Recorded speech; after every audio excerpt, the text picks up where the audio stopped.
Pour accentuer vos images et vos photographies qui présentent un peu de flou, vous pouvez maintenant décider de leur appliquer un filtre d'accentuation. Alors en effet, celui de netteté optimisée a été amélioré dans Photoshop CC et va vous permettre d'avoir des résultats professionnels et de corriger vos photographies bien plus facilement.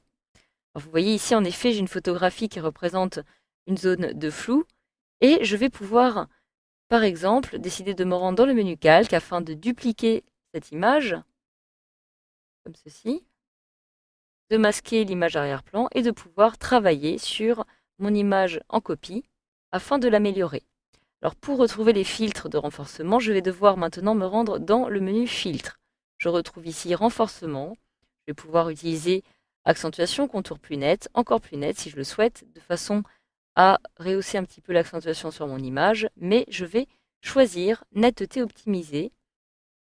Et grâce à cette petite boîte de dialogue, je vais pouvoir maintenant obtenir des résultats de qualité supérieure avec tous les paramètres qui me sont proposés ici. Donc en effet, à l'aide de ces paramètres, Photoshop CC a mis en place un nouvel algorithme. Donc vous pouvez, si vous le souhaitez, à tout moment retrouver l'ancien algorithme des versions précédentes en cliquant sur la petite clé à molette et de retrouver ici utiliser l'ancien algorithme. Vous pouvez retrouver d'ailleurs plus précis si vous le souhaitez. Je vais donc conserver ce nouvel algorithme et je vais maintenant pouvoir retrouver, si je le souhaite, des paramètres que j'avais au préalable prédéfinis. Cela est le cas. Sinon, je vais moi-même pouvoir commencer par modifier les réglages de cette photographie. Alors, je vous conseille toujours d'activer la petite case d'aperçu qui va vous permettre d'avoir une vision en temps réel des modifications que vous êtes en train de réaliser. Donc en dessous, vous allez retrouver ici le gain, le rayon ou encore la correction du bruit.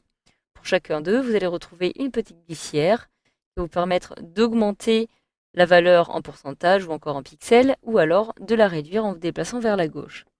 Alors le gain va en fait vous permettre d'augmenter le piqué de l'image, c'est-à-dire de la renforcer un petit peu plus. Et vous allez pouvoir ici renforcer le taux d'accentuation de votre image. Alors évidemment, plus vous allez augmenter la valeur en vous déplaçant vers la droite, comme ceci, plus celle-ci va être renforcée et cela va être surtout perceptible au niveau des contours de votre image.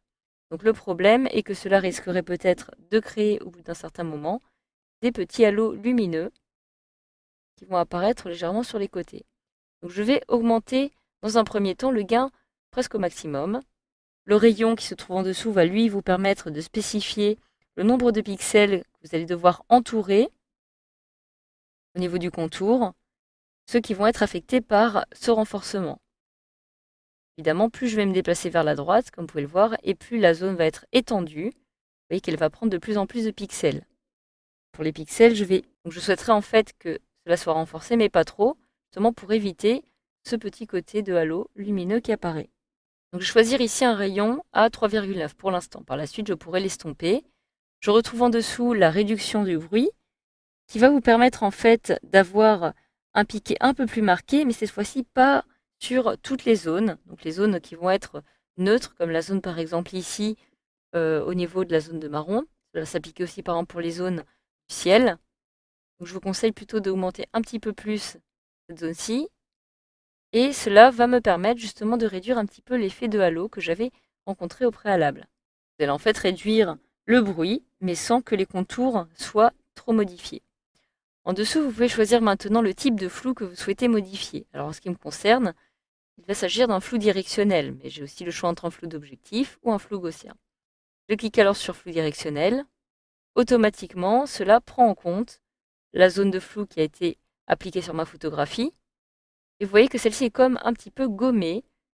Donc en fonction de la direction, vous allez pouvoir déterminer l'angle ici en cliquant où vous le souhaitez.